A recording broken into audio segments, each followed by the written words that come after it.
आज हम स्टार्ट कर रहे हैं क्लास 10 स्टेट बोर्ड का मैथ्स 1 का फर्स्ट लेसन, जिसका नाम है linear equation in two variable. तो सबसे पहले हमें यह देखना है कि what is linear equation in two variable. Linear equation क्या होता है? An equation whose degree is 1। जिस इक्वेशन की डिग्री 1 होती है उसको कहा जाता है लीनियर इक्वेशन। ठीक है, लीनियर इक्वेशन जिसकी डिग्री जो है वो क्या होती है? 1 होती है, इसको हम कहेंगे लीनियर इक्वेशन। अगर डिग्री 2 होती है तब उसको कहा जाता है क्वाड्रेटिक। ठीक है, जो कि मैथ्स 1 का सेकंड लेसन है। अगर डिग्री 3 है तो उसको कहा जाता है क्यूबिक। अगर 4 है तो उसको वैसे कहा जाता है बाय क्वाड्रेटिक। इस तरह से आगे बढ़ते जाता है, बट हमें और बहुत आगे नहीं जाना है क्योंकि आपको अप टू द क्लास 10 जो है linear equation and quadratic equation के बारे में पढ़ना होता है। ठीक है, ये आपका फर्स्ट लेसन है और ये सेकंड लेसन है। तो अभी इस लीनियर इक्वेशन में जब डिग्री 1 हो जाती है तो उसको लीनियर कहा जाता है। अब है linear equation in two variable. अब अगर इक्वेशन की डिग्री 1 है और उसमें अगर एक ही वेरिएबल है, जैसे मैंने यहाँ पे लिखा हुआ है ax plus b equal to 0, जहां पे x ये वेरिएबल है और a और b क्या है? a and b are constant. ये कांस्टेंट है। वेरिएबल एंड कांस्टेंट, वेरिएबल यानी क्या होता है? वेरिएबल जो चेंज होते रहता है, दैट इज वेरी होते रहता है वो वेरिएबल। और कांस्टेंट क्या होता है? It is fixed. ये फिक्स्ड होता है, इसकी वैल्यू चेंज नहीं होती है। तो सपोज अगर इक्वेशन की डिग्री 1 है, वो एक वेरिएबल को कंटेन कर रहा है, तो उसको हम कहेंगे लीनियर इक्वेशन इन 1 वेरिएबल। इसको हम लीनियर इक्वेशन इन 1 वेरिएबल कहते हैं।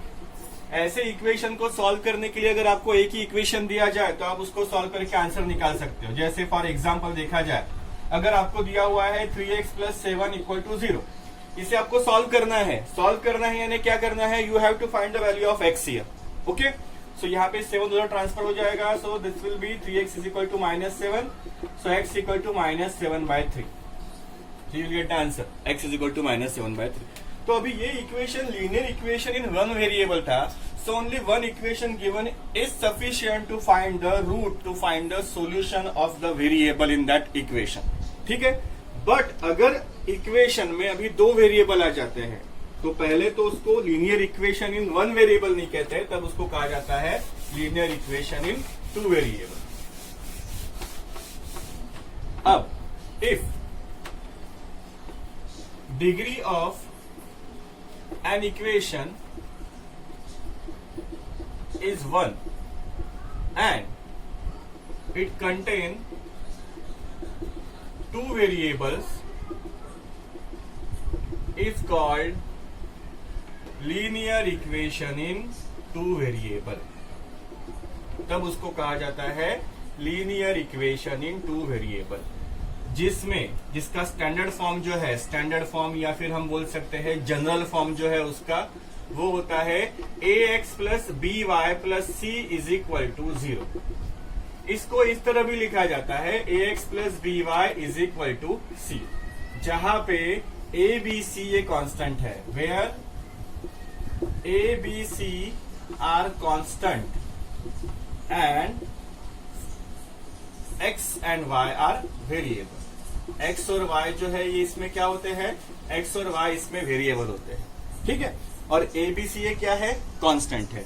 यहाँ पे a और b की वैल्यू जो है वो कभी भी 0 नहीं हो सकती, क्योंकि अगर a और b 0 हो गया तो वो वेरिएबल चला जाएगा ना। अगर 2 में से एक भी वेरिएबल चला जाता है तो फिर वो लीनियर इक्वेशन इन 1 वेरिएबल में कन्वर्ट हो जाएगा। तो दैट्स व्हाई a और b ये 0 नहीं हो सकता है, बट c जो है वो 0 हो सकता है। ओके, सो आप जब कॉपी में ये लेसन स्टार्ट करेंगे तो सबसे पहले आपको हेडिंग देके ये पार्ट लिखना होगा कि लीनियर इक्वेशन इन 2 वेरिएबल क्या होता है, उसका जनरल फॉर्म क्या है, उसको हम किस तरह से आइडेंटिफाई करते हैं। आपको टेक्स्ट बुक में पहले कुछ प्रॉब्लम्स भी दिए हुए हैं, इसके अगर कुछ एग्जांपल्स अगर हम लिखना चाहे तो जैसे 3x plus 4y plus 7 equal to 0, या 8x minus 9y equal to 5, x plus 2y is equal to 11। These are the examples of linear equation in 2 variable। अब linear equation in two variable को जब solve करना होता है, जैसे मैंने अभी आपको बताया इसके पहले कि linear equation in one variable है तो वो एक इक्वेशन सफिशिएंट होता है किस चीज के लिए, तो उसमें एक्स की वैल्यू या वाई जो भी वेरिएबल है एक, उसकी वैल्यू फाइंड आउट करने के लिए। पर अगर दो वेरिएबल है तो दो वेरिएबल अगर है तो उसमें सॉल्व करने के लिए सिर्फ एक ही इक्वेशन अगर दिया जाए तो that one equation is not sufficient to find the value of that variable. जैसे 3x + 4y = 5 और बोला जाए find the value of x and y, so by using only one equation it is not possible, ये possible नहीं है। तब तो हमेशा जब इक्वेशन इन टू वेरिएबल होते हैं तो उसको सॉल्व करने के लिए आपको पेयर दी जाती है, उस पेयर को ही हमें सॉल्व करना होता है। तो आपने इसके पहले 10th स्टैंडर्ड में linear equation in two variable ये लेसन 9th स्टैंडर्ड में था, आपने इसके पहले 9th में पढ़ा हुआ है ये लेसन, है ना। तो 9th स्टैंडर्ड में हम इक्वेटिंग कोएफिशिएंट लेकर उसको हम सॉल्व करते थे। तो मैं आपको एक एग्जांपल सॉल्व करके दिखा रहा हूं, जैसे आपको प्रैक्टिस सेट 1.1 में ही एग्जांपल दिया हुआ है। प्रैक्टिस सेट 1.1 जो है that is revision part of class 9, जिसमें आपको पहला सम एक्टिविटी बेस दिया हुआ है। इसमें आपको दो इक्वेशन दिए हैं, 5x + 3y = 9 and 2x + 3y = 12। ये आपको दो इक्वेशन, तो हमेशा आपको जब linear equation in two variable topic रहेगा, इसको सॉल्व करना रहेगा, तो आपको यहाँ पे दो वेरिएबल्स यानी दो इक्वेशन दिए ही जाएंगे। अब ये एक्टिविटी बेस्ड है, पर मैं आपको सॉल्व करके दिखाता हूँ by using that method that we studied in 9th standard. तो यहाँ पे देखेंगे 5x + 3y = 9 and 2x + 3y = 12 है। तो यहाँ पे x और y में जो वेरिएबल्स, x और y जो वेरिएबल है इनके कोएफिशिएंट्स आप देखिए, तो y का कोएफिशिएंट यहाँ पे 3 है, इधर y का कोएफिशिएंट 3 है, बराबर। तो इसमें हम क्या कर सकते हैं, अगर दोनों के कोएफिशिएंट यहाँ पे सेम है तो डायरेक्टली हम क्या कर सकते हैं, इक्वेशन 1 में से इक्वेशन 2 को सब्ट्रैक्ट कर सकते हैं। अगर हमने इक्वेशन 1 माइनस इक्वेशन 2 किया तो 5x + 3y = 9, 2x + 3y = 12, ये हमने सब्ट्रैक्ट किया। इसमें से सब्ट्रैक्ट करते समय साइन चेंज हो जाते हैं, 5x - 2x 3x आ जाता है, तो ये +3y - 3y कैंसिल हो जाता है, 9 - 5 आ जाता है, इधर -3, फिर इधर हमें x मिलता है -3/3। यानी हम यहाँ पे इस तरह का ऑपरेशन करते हैं कि जिससे कि एक वेरिएबल पूरी वाली टर्म कैंसिल हो जाए और एक वेरिएबल वहां पे रिमेन रहे, जिससे कि हमको एक आंसर मिल जाए। अभी हमें x मिल गया, अब इस इक्वेशन को हम सब्स्टिट्यूट कर देंगे, put x = -1 in any of the equation. आप फर्स्ट या सेकंड किसी में भी डाल सकते हो। अगर आपने फर्स्ट में ये वैल्यू डाली तो आपको मिलेगा 5 × -1 + 3y = 9, that is -5 + 3y = 9, so 3y is 9 + 5। अभी ये जो -5 जो है ये -5 इधर आके प्लस हो गया, तो हमको मिला क्या, 9 + 5। जब 9 + 5 मिला तो वो हो जाता है कितना, 14, यानी हमारा y का आंसर क्या मिल जाता है, 14/3।